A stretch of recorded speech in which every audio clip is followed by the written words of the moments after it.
নমস্কার বন্ধুরা, তিন দিদির হেসেলের আরেকটা নতুন এপিসোডে আপনাদের সবাইকে স্বাগত জানাই। আশা করি সবাই ভালো আছেন।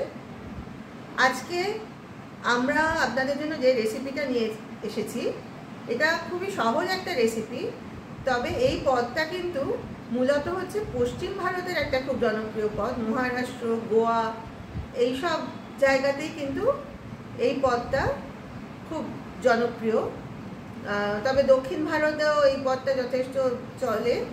এবং এখন যেহেতু আমরা বিভিন্ন জায়গায় ঘুরতে গিয়ে বিভিন্ন জায়গার রেসিপি আমরা টেস্ট করি, তো সেই জন্য আমরাও এখন নানা ধরনের খাবার খেতে শিখেছি। এবং এখন কিন্তু বাঙালিদের মধ্যেও এই রেসিপিটা যথেষ্ট জনপ্রিয় হয়ে উঠেছে। আজকে আমি বানাবো হচ্ছে পমফ্রেট রাওয়া ফ্রাই। উপকরণ খুব বেশি কিছু লাগবে না, তা আমি আপনাদের দেখিয়ে দিচ্ছি। এখানে আমি একটা পমফ্রেট মাছ নিয়েছি, এটা এই 150 গ্রাম মতো ওজন হবে। মাছটার গাটা আমি ছুরি দিয়ে ভালোভাবে চিড়ে দিয়েছি, যাতে বিভিন্ন মশলার স্বাদ এবং ফ্লেভারটা যাতে মাছের মধ্যে ভালোভাবে ঢুকতে পারে। আর এখানে কেটে নিয়েছি একটা ছোট পেঁয়াজ। যেহেতু একটা মাছই আমি এখন ফ্রাই করছি, কাজে মশলা বেশি লাগবে না। একটা ছোট পেঁয়াজ নিয়েছি, অর্ধেকটা টমেটো কুচিয়ে নিয়েছি, সামান্য আদা নিয়েছি কিছু রসুন ছাড়িয়ে রেখেছি, কিছু রসুনের কোয়া। তবে এতগুলো কোয়া আমি ব্যবহার করবো না, একটা মাছে এতগুলো লাগবে না। একটা কাঁচা লঙ্কা আর কিছুটা ধনেপাতা। আর এখানে আছে নুন, আর হলুদটা রেখেছি, হলুদটা যদি অলরেডি মাখানো হয়ে গেছে। আর এইটা আছে একটা ফিশ মশলা, এটা টাটার একটা ফিশ মশলা। তো এইটা আমি এর সাথে অ্যাড করব, তাহলে একটা সুন্দর ফ্লেভার আসবে। আর এইটা হচ্ছে সুজি। আপনারা জানেন রাওয়া ফ্রাই বলতে বোঝায় সুজির কোটিং করে ফ্রাই করা। তা সেটা আমরা পরে ব্যবহার করব। প্রথমে আমরা যেটা করব, একটা মিক্সারের জার নিয়েছি, তার মধ্যে আমরা এই যে কেটে রাখা পেঁয়াজ, টমেটো, আদা, একটা কাঁচা লঙ্কা, ধনেপাতা আর এই রসুন কোয়া যেগুলো আছে এর অর্ধেক পরিমাণ এই মিক্সিং জারে দিয়ে দিচ্ছি। এবার খুব সামান্য জল দিয়ে আমরা এইগুলো বেটে একটা স্মুথ পেস্ট তৈরি করে নেব। এই যে আমাদের মশলার পেস্টটা তৈরি হয়ে গেছে। এবার আমরা এই বাটা মশলাটা মাছের উপর দিয়ে দিচ্ছি।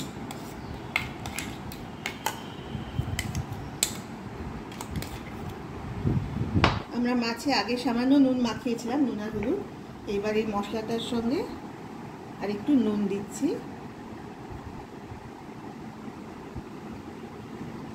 আর দিয়ে দিচ্ছি এই যে এই মশলাটা ফ্লেভারের জন্য।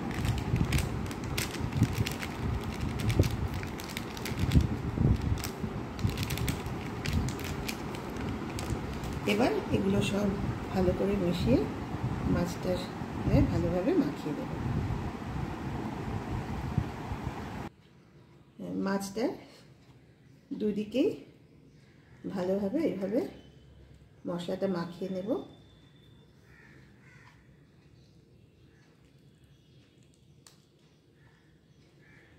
এবার এইভাবে আমরা মাছটা কিছুটা সময়, এই আধ ঘন্টা মতো সময় এইভাবে রেখে দেব। তারপরে আমরা পরের স্টেপে যাব। দেখুন বন্ধুরা, আধ ঘন্টা সময় পেরিয়ে গেছে। আমরা এই আধ ঘন্টা মাছটার গায়ে মশলাগুলো মাখিয়ে একটু ফ্রিজে রেখে দিয়েছিলাম। এবার ফ্রিজ থেকে বের করে মাছের ঢাকাটা তুলে দিলাম। এবার আমরা যেটা করব, এই যে এই কৌটোয় আছে সুজি,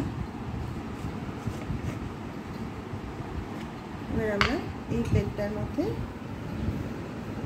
সুজি ঢেলে নিচ্ছি। এবার আমি মাছটা এখান থেকে তুলে সুজির মধ্যে রাখবো।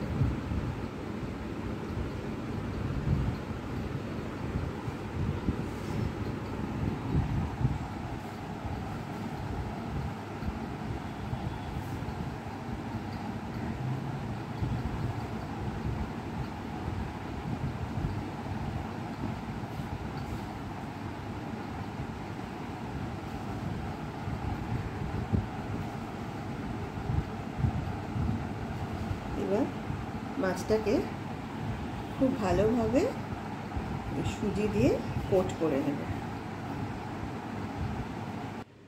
আমরা এবার রান্নাঘরে এসে গ্যাস জ্বেলে দিয়েছি। গ্যাসের উপর কড়াই বসিয়ে কড়াইতে দিয়ে দিয়েছি পরিমাণ মতো সাদা তেল।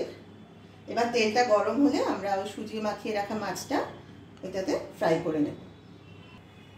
আমাদের তেলটা কিন্তু গরম হয়ে গেছে, ধোঁয়া উঠছে তেলের থেকে। এবার আমরা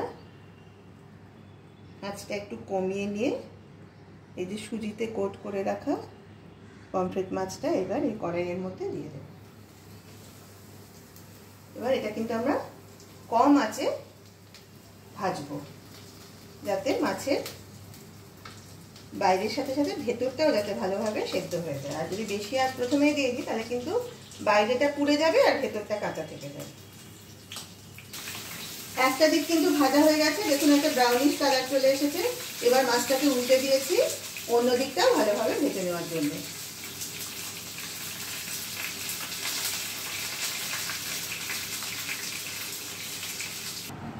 এই যে দেখুন চলে এসেছে আমাদের আজকের রেসিপি, দারুণ ক্রিস্পি পমফ্রেট রাওয়া ফ্রাই।